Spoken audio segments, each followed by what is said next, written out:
दोस्तों नमस्कार, स्वागत है आप सभी का एक बार फिर से। चले जानते हैं बिहार की ताजा खबरों को, लेकिन उससे पहले अगर आपने अभी तक इस चैनल को सब्सक्राइब नहीं करो, सब्सक्राइब कर लें, जिससे कि आपको बिहार की ताजा खबर रोजाना मिलती रहे।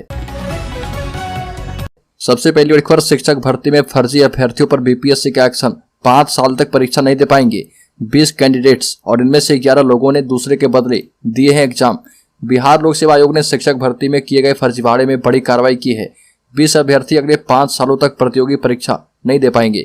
इनमें से 11 ऐसे कैंडिडेट्स हैं जिनकी जगह दूसरे लोगों ने परीक्षा दी थी। कुछ अभ्यर्थी आधार कार्ड सत्यापन में असफल रहे तो कुछ बायोमेट्रिक्स जांच में गलत पाए गए। प्राथमिक, माध्यमिक एवं उच्च माध्यमिक विद्यालयों में शिक्षक के 1,70,000 पदों पर नियुक्ति के लिए 24, 25 और 26 अगस्त को परीक्षा ली गई थी और इसमें 1,22,324 अभ्यर्थियों का रिजल्ट जारी किया गया है। अगली बड़ी खबर की बात करें तो सीएम नीतीश कुमार का कांग्रेस प्रेम दिख रहा। सत्ता में आने के बाद 17 साल बाद अब जवाहरलाल नेहरू की जयंती पर गांव में बाल सभा आयोजित करेंगे और बाल सभा के सारे नशाबंदी, दहेज प्रथा और बाल विवाह को लेकर जागरूकता फैलाएंगे। लोकसभा चुनाव से पहले इस तरह के फैसले को एक अलग नजरिया देकर देखा जा रहा। चाचा नेहरू की जयंती पर स्कूलों में नहीं बल्कि हर पंचायत में बाल दिवस को बड़े जोश के साथ मनाने की तैयारी की जा रही है। 14 नवंबर को हर पंचायत में बाल सभा का आयोजन किया जाएगा। अगली खबर, बीएड अभ्यर्थियों की मांग पर सुप्रीम कोर्ट में हो रही सुनवाई। पिछली बार 13 अक्टूबर को अभ्यर्थियों की रीट याचिका पर जस्टिस एएस बोपन्ना और एम सुंदरेश की बेंच में सुनवाई हुई थी और बीएड अभ्यर्थियों का पक्ष रख रहे अधिवक्ता प्रशांत भूषण और निशा तिवारी ने कोर्ट को बताया था कि कोर्ट के इस फैसले के बाद छत्तीसगढ़ में पहले से चल रही बहाली प्रक्रिया में प्राथमिक शिक्षकों की बहाली में बीएड अभ्यर्थियों को शामिल किया गया था और इसी तरह बिहार में भी शिक्षक बहाली की प्रक्रिया फैसला आने के पहले से चल रही है और इसलिए उन्हें भी शामिल किया जाए। बड़ी खबर, पूर्णिया के चंपानगर पहुंचे पप्पू यादव ने क्षतिग्रस्त दुकानों के मालिकों को 10-10 हजार रुपए की सहायता देने का ऐलान किया है। सोशल मीडिया पर एक समुदाय के एक युवक के द्वारा आपत्तिजनक पोस्ट डाले जाने के बाद चंपानगर बाजार में दोनों गुटों के बीच हुई झड़प के बाद सांप्रदायिक सौहार्द बनाने के लिए पूर्व सांसद सह जाप सुप्रीमो राजेश रंजन उर्फ पप्पू यादव चंपानगर पहुंचे और चंपानगर बाजार स्थित धर्मशाला में दोनों समुदाय के लोगों के साथ बैठक करके आपसी भाईचारा बनाए रखने की अपील की। इस दौरान विरोध प्रदर्शन के दौरान चंपानगर बाजार में क्षतिग्रस्त दुकान के दुकानदारों को 10-10 हजार रुपए देने का भी ऐलान किया है और तत्काल एक फल दुकानदार को 10,000 रुपए की सहायता दी। बड़ी खबर, बिहार के मंत्री तेजप्रताप यादव ने संकेत दिए हैं कि सारण सीट से लोकसभा चुनाव लड़ने के लिए तैयार हैं और इस सीट से उनके पिता और राजद अध्यक्ष लालू यादव कई बार जीत चुके हैं। बता दें कि राजद प्रमुख लालू यादव का राजनीतिक करियर 1977 के लोकसभा चुनाव में छपरा सीट से जीत के साथ शुरू हुआ था और जिसका उन्होंने 1989 में फिर से प्रतिनिधित्व किया था, लेकिन 1 साल के बाद जब उन्होंने बिहार के मुख्यमंत्री के रूप में पदभार संभाला तो उन्होंने यह सीट खाली कर दी थी। बड़ी खबर, उद्योग विभाग ने मुख्यमंत्री अल्पसंख्यक उद्यमी योजना के लिए 1247 लाभुकों का चयन कर लिया है। इसी महीने की 5 तारीख को इस योजना के लिए आवेदन आमंत्रित किए गए थे। उद्योग मंत्री बिहार ने कहा कि मुख्यमंत्री योजना का प्रभाव नीचे के स्तर पर दिख रहा। हर जिले में सैकड़ों नए उद्यमी अस्तित्व में आ गए हैं। नए उद्यमी अपने माल की बिक्री बिहार के बाहर भी कर रहे। अल्पसंख्यक कल्याण मंत्री जमा खान ने कहा कि मुख्यमंत्री अल्पसंख्यक योजना के आरंभ हो जाने से हर उद्यमी को 10 लाख रुपए तक की सहायता राशि मिलेगी और इसमें 5 लाख रुपए ऋण एवं शेष सब्सिडी के रूप में मिल रही है। अगली मुख्यमंत्री के समक्ष प्रोटेस्ट में भाग लेगी ताजपुर की रसोइया। समस्तीपुर में रसोइया का मानदेय 1650 से तत्काल बढ़ाकर प्रतिमाह 10,000 करने, 10 महीने की बजाय मानदेय 12 माह करने और एमडीएम से एनजीओ को बाहर करने समेत 13 सूत्री मांग को लेकर 31 अक्टूबर को मुख्यमंत्री के समक्ष बिहार राज्य विद्यालय रसोइया संघ ने विरोध किया है। बैठक से लिए गए निर्णय की जानकारी देते हुए रसोइया संघ के संरक्षक सुरेंद्र प्रसाद सिंह ने कहा कि 13 सूत्री मांग को लेकर 31 अक्टूबर से मुख्यमंत्री के समक्ष आहूत प्रोटेस्ट में ताजपुर से बड़ी संख्या में बस से रसोइया भाग ले रही है। अगली खबर, लोकसभा चुनाव से पहले जदयू में भूचाल। इस जिले में एक साथ 6 नेताओं के इस्तीफे मंजूर। लोकसभा चुनाव से पहले जिला जदयू में भूचाल आ गया है। औरंगाबाद में पार्टी जिलाध्यक्ष के कार्य से नाराज जिला स्तरीय अधिकारी ने इस्तीफा दे दिया है। पार्टी के 15 पदाधिकारियों ने जिलाध्यक्ष अशोक कुमार सिंह पर मनमानी करने का आरोप लगाते हुए अपने पद से इस्तीफा दिया है। जिला जदयू के मुख्य प्रवक्ता अमिताभ कुमार सिंह रिंकू ने प्रेस बयान जारी कर बताया कि नवीनगर विधानसभा क्षेत्र के जदयू के 15 पार्टी अधिकारियों ने अपने पद से इस्तीफा दिया था और 6 का इस्तीफा मंजूर कर लिया गया है। 9 अपने पद पर बने रहेंगे। अगली खबर, राज्य में शिक्षकों को घर देगी राज्य सरकार। दीपावली से पहले शिक्षा विभाग ने दिया जोरदार तोहफा। बिहार सरकार इस समय शिक्षा की ओर खास ध्यान दे रही है। कई ऐसे कदम उठाए गए हैं जो कि आश्चर्यजनक कदम है। बिहार के 4.5 लाख नियोजित शिक्षकों को राज्यकर्मी का दर्जा देने की चर्चाएं हैं, जिन्हें पहले सक्षमता परीक्षा पास करने की शर्त रखी गई है। लेकिन अब चर्चा ये है कि सरकार बिना शर्त उन्हें राज्यकर्मी का दर्जा देने वाली है और इस खबर की अभी आधिकारिक पुष्टि नहीं हो पाई है। इस बीच बिहार शिक्षा विभाग की वेबसाइट पर सरकार ने आवेदन का फॉर्मेट अपलोड कर दिया है। जानकारी के मुताबिक बिहार सरकार एक के बाद एक शिक्षकों के लिए बड़े तोहफे का ऐलान कर रही है। इसी क्रम में नीतीश सरकार की ओर से शिक्षकों को आवास की सुविधा मुहैया करवाने की बात कही जा रही है। कहा जा रहा है कि बिहार सरकार शिक्षकों की संख्या को देखते हुए चुनाव से पहले उन्हें प्रभावित करने के तमाम कदम उठा रही है और बिहार सरकार ने नवनियुक्त शिक्षकों को सरकारी आवास मुहैया करवाने का निर्णय किया है। अगली खबर, जाति गणना की रिपोर्ट के 20% हिस्से पर नीतीश कुमार की नजर, वोटरों पर फोकस कर रही जेडीयू। दरअसल बिहार में जातिगत गणना रिपोर्ट आने के बाद दलित आबादी लगभग 20% है, लेकिन दलितों को लेकर आज कोई भी पार्टी दावे से नहीं कर सकती कि ये बड़ा वोट बैंक जो है उनके साथ है।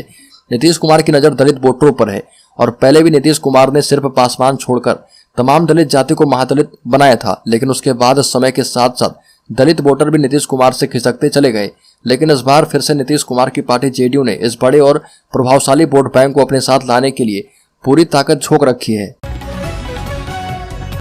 बड़ी खबर, खेतों में पराली जलाने वाले किसानों से धान की खरीद नहीं की जाएगी। एयर पॉल्यूशन रोकने को नीतीश सरकार का बड़ा फैसला। बिहार में ठंड के मौसम में बढ़ते वायु प्रदूषण की आशंका को लेकर सरकार पराली जलाने वाले किसानों पर सख्त नजर रख रही है। सरकार ने साफ कर दिया कि फसल अवशेष जलाने वाले किसानों से इस वर्ष भी धान की खरीद नहीं की जाएगी। इसके साथ ही ऐसे किसानों को डीबीटी यानी डायरेक्ट बेनिफिट ट्रांसफर के माध्यम से विभिन्न योजनाओं के लिए मिलने वाले अनुदान से भी वंचित कर दिया जाएगा। सरकार को आशंका है कि ठंड के मौसम में वायु प्रदूषण बढ़ सकती है और बिहार के लोग बीमार पड़ सकते हैं और कई लोगों की मृत्यु हो सकती है। अगली खबर, राज्य में धान की खरीद को लेकर बड़ी सूचना आई है। क्रय केंद्रों पर किसानों को परेशानी ना हो, इसको लेकर सभी जिलों के अधिकारी की जवाबदेही तय की गई है।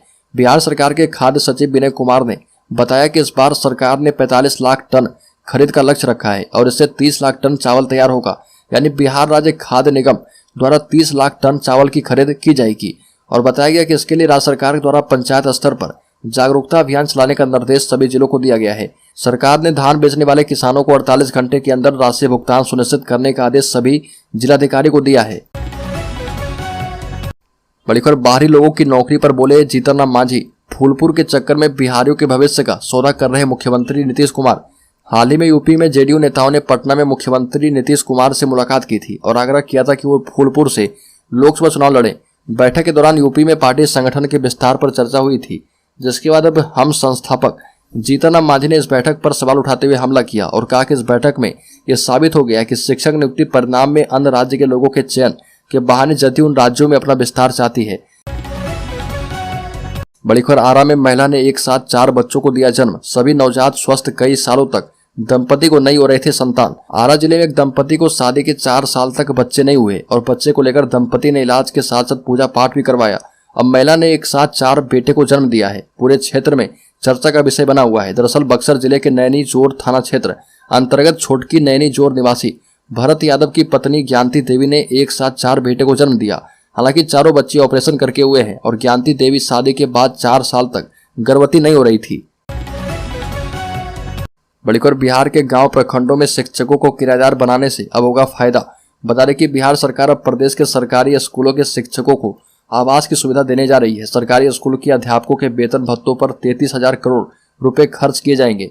शिक्षा विभाग ने किराए और लीज पर मकान एवं फ्लैट लेने की तैयारी की है। करीब 5 लाख शिक्षकों के लिए जिला से लेकर अनुमंडल, प्रखंड और पंचायत स्तर तक मकान की तलाश भी विभाग ने शुरू कर दी है। शिक्षा विभाग ने इसे लेकर विज्ञापन जारी कर दिया है और रियल एस्टेट कंपनियों से 4 नवंबर तक विभागीय वेबसाइट पर प्रस्ताव मांगा है। बड़ी खबर, सुपौल में नाबालिग के साथ गैंगरेप, 3 युवक बने हैवान। बिहार के सुपौल में एक नाबालिग लड़की के साथ गैंगरेप किया गया और घटना जिले के नेपाल सीमावर्ती क्षेत्र का है। 12 वर्षीय लड़की मवेशी चराने के लिए गई थी और उसके साथ 3 लड़कों ने बारी बारी से रेप किया। इस मामले में पीड़ित लड़की की मां ने पुलिस को आवेदन देकर न्याय की गुहार लगाई है। घटना के बाद त्वरित कार्रवाई करते हुए पुलिस ने एक आरोपी युवक को गिरफ्तार किया है। पीड़ित परिजनों की ओर से दिए गए आवेदन में कहा गया कि दोपहर पीड़ित लड़की, जो कि गूंगी है, वो अपने घर से मवेशी को चराने के लिए बीएफपी कैंप के पीछे बालू के टीले पर गई थी और लड़की को अकेला पाकर 3 लड़कों ने उसके साथ बारी बारी से रेप किया। बड़ी खबर, पटना के बीटा में 150 से ज्यादा राउंड फायरिंग 7 पोकलेन मशीनों को किया गया आग के हवाले। वर्चस्व को लेकर भिड़े बालू माफिया। पटना के बिहटा में रात वर्चस्व को लेकर बालू माफिया के बीच 150 से ज्यादा राउंड फायरिंग हुई और एक गुट ने दूसरे गुट के साथ पोकलेन मशीनों को आग के हवाले कर दिया। दानापुर प्रभारी एसपी अभिजीत कुमार सिंह ने कहा कि घटना की जानकारी मिली है और छानबीन की जा रही है। मामला पटना और भोजपुर जिले की सीमा से सटे बिहटा थाने के पथलौटिया बालू घाट का है। दरअसल बालू माफिया मनोहर राय गुट अवैध बालू खनन कर रहा था और बालू माफिया अनिस राय गिरोह को इसकी खबर लगी और फिर अपराधी विकास उर्फ मूतन और मोनू कुमार दर्जनों गुर्गों के साथ पथलौटिया बालू घाट पहुंचे और फायरिंग शुरू कर दी। दोनों तरफ से करीब 150 से ज्यादा राउंड फायरिंग की गई। बड़ी खबर, चिराग पासवान ने दरभंगा में कहा कि शेर का बेटा हूं, बिहार फर्स्ट, बिहारी फर्स्ट की बात करना कसूर हो गया है। चिराग पासवान ने कहा कि मुझे मेरे परिवार से निकालकर बाहर फेंक दिया गया। पिताजी के जाने के बाद जब अपनों की सबसे ज्यादा आवश्यकता होती है उन्हीं लोगों ने मुझे सड़क पर छोड़ दिया। यह सोचकर कि चिराग पासवान को परिवार से निकाल देंगे तो चिराग पासवान टूट जाएगा, लेकिन आप लोगों के आशीर्वाद से मैं टूटा नहीं। चिराग पासवान ने कहा कि हमारे खिलाफ षड्यंत्र रचा गया। चिराग पासवान को उस पार्टी से बाहर निकाला गया जिस पार्टी को 23 साल मेरे पिता ने खून पसीने से सींचा है। इसके बाद फिर से षड्यंत्र रचा गया और इसके घर से निकाल दिया गया। तब भी चिराग पासवान नहीं टूटा, क्योंकि जो लोग ये सोचते हैं कि इन बातों से चिराग पासवान टूट जाएगा वो भूल जाते हैं कि चिराग पासवान शेर का बेटा है। ऑल इंडिया पासवान एकता मंच की ओर से दरभंगा में पासवान स्वाभिमान सम्मेलन का आयोजन किया गया था, जिसमें एलजेपीआर अध्यक्ष चिराग पासवान मुख्य अतिथि के रूप में पहुंचे थे।